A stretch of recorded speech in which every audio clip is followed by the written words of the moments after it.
अपने मकान से कहिए रोटी बनाकर दे दे। चंचल रसोई में लगी हुई है, जितनी तेज से वो काम कर सकती थी वो कर रही है, लेकिन दिमाग में 10 बातें घूम रही है। जब से मायके से भाई का फोन आया है, बस तब से चंचल का मन घर के कामों में लग नहीं रहा है, पर फिर भी फटाफट काम निपटाने में लगी है। क्या पता अम्मा जी को उस पर तरस आ जाए और वो उसे उसके मायके जाने दे। पति रघु से भी उम्मीद की थी कि वो अम्मा जी से बात करे, पर अम्मा जी के आगे उनकी चलती कहाँ है। अम्मा जी के आगे चलती किसी की भी नहीं है। जब उनके पति की ही नहीं चली तो बेटे तो दूर की बात है।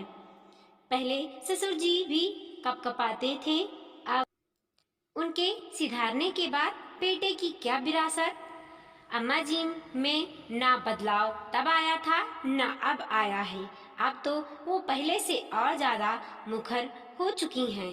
जो मुंह में आता है वो बोलती हैं, चाहे सामने वाले को बुरा लगे उससे उन्हें कोई लेना देना नहीं।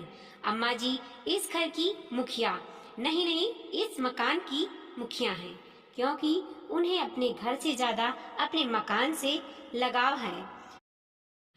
क्योंकि उन्हें अपने घर से ज्यादा अपने मकान से लगाव है। वो क्या है ना कि घर तो सदस्यों से बनता है, पर अम्मा जी को सदस्यों से लगाव नहीं। उन्हें तो अपने इस ईंट गारे के 2 कमरे के मकान से लेना देना है। ले देकर घर में 4 जीव हैं, अम्मा जी, बेटे रघु, उनकी पत्नी चंचल और एक पोता मनु, जो अभी सिर्फ 5 साल का है।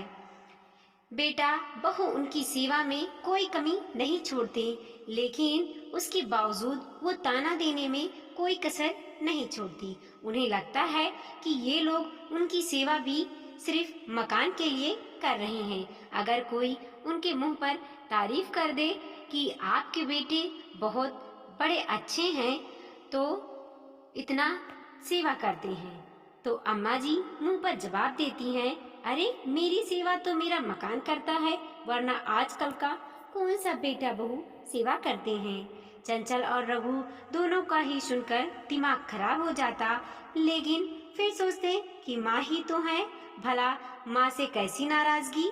लेकिन आज सुबह चंचल के छोटे भाई का फोन आया कि उसकी माँ की तबीयत अचानक खराब हो गई है। माँ अभी हॉस्पिटल में है और चंचल को ही याद कर रही हैं। रघु ने जब दोबारा फोन करके पूछा तो चंचल के पापा ने कहा, अभी स्थिति नियंत्रण में है, पर फिर भी आप चंचल को भेज दीजिए, कुछ दिन रुककर वह थोड़ा अपनी माँ को संभाल लेगी। रघु ने फटाफट जाकर अम्मा जी से पूछा, अम्मा जी, चंचल की माँ की तबीयत खराब है, वो हॉस्पिटल में है, तो मैं चंचल को उसके मायके छोड़ आता हूँ। उसकी बात सुनकर अम्मा जी ने एक बार तो रघु को ऊपर से नीचे तक घूरा, फिर कहा, पूछ रहा है या बता रहा है। उनकी बात सुनते ही रघु सकपका गया, फिर खुद को संभालते हुए बोला, अम्मा पूछ रहा हूँ, आप कहे तो मैं चंचल को उसके मायके छोड़ आऊं। अब उसकी माँ की तबीयत खराब है तो घर में एक औरत का होना जरूरी है, और आप तो जानते हो उसका भाई तो अभी छोटा है, उसकी शादी भी नहीं हुई। ऐसे में चंचल सब कुछ संभाल लेगी। अच्छा, और अपने घर का क्या? यहाँ काम करने के लिए कौन से नौकर चाकर लगे हैं, बताएगा मुझे? अम्मा अभी भी रघु को घूरते हुए अपनी बात कहे जा रही थी, पर अम्मा ऐसे में चंचल का वहाँ होना जरूरी है ना। रघु ने फिर एक बार कोशिश की, हाँ तो उसकी माँ के लिए मैं नौकरानी बन जाऊं, कोई जरूरत नहीं है जाने की। उससे कहो घर का काम करे, घर संभालेगी ये, खुद का तो घर नहीं संभाल रहा है, इनसे मायके का घर संभालेगी। उसके आगे रघु कुछ कह ही नहीं पाया और चंचल चुपचाप रसोई में अपने काम में लग गई। थोड़ी देर बाद देखा तो पड़ोस वाली जमुना काकी अम्मा जी से मिलने के लिए आईं और आकर अम्मा के पास सोफे पर विराज गईं।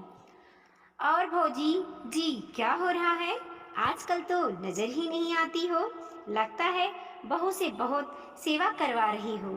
अरे काहे की सेवा? आजकल की कामचोर बहुओं से कोई सेवा होती है क्या? बस मायके जाने के लिए ना कह दो तो वो सूझ जाता है। अरे क्या हो गया? चंचल तो ऐसी नहीं है भौजी।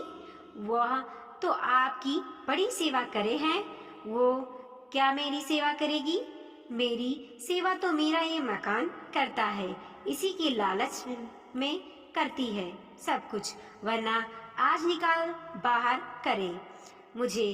अम्मा जी ने तुनकते हुए कहा। ये बात अंदर चंचल को भी सुनाई दे रही थी। एक तो पहले से ही उसका दिमाग खराब हो रखा था, ऊपर से अम्मा जी की बात ने आग में घी का काम किया।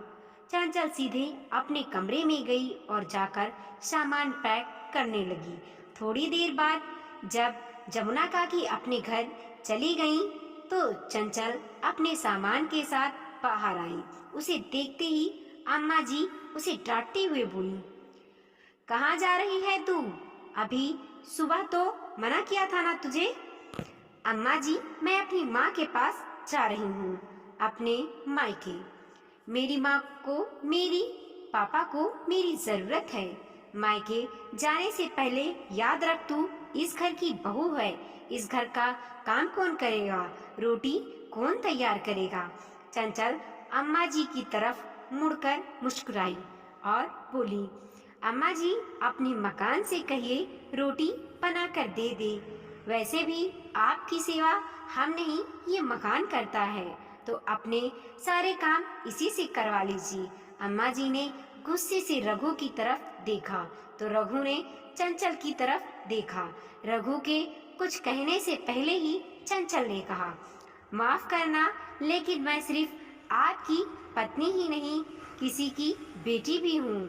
आखिर रघु कुछ ना कह पाया और चंचल अपने बेटे मनु के साथ मायके के लिए रवाना हो गई।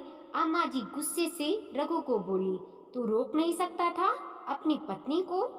कैसे जवाब देकर चली गई? यही सिखाया है उसके माँ बाप ने। माफ करना अम्मा, ये उसके माँ बाप ने नहीं सिखाया, ये तुमने सिखाया है। और वैसे भी कुछ गलत नहीं कहा उसने। तुम ही तो कहती थी कि तुम्हारे मकान तुम्हारी सेवा करता है, तो अब करवा लो अपनी मकान से सेवा। अगर यही सब चलता रहा तो मुझे भी अपने परिवार के लिए कुछ सोचना पड़ेगा। कहकर रघु चुपचाप अपने कमरे में चला गया। पीछे अम्मा जी हाथ मलती रह गईं। वीडियो को लाइक कीजिए, कमेंट कीजिए और अपने दोस्तों के साथ जरूर शेयर कीजिए। चैनल पर नए हैं तो प्लीज सब्सक्राइब कीजिए और देखते रहिए मोटिवेशनल स्टोरी।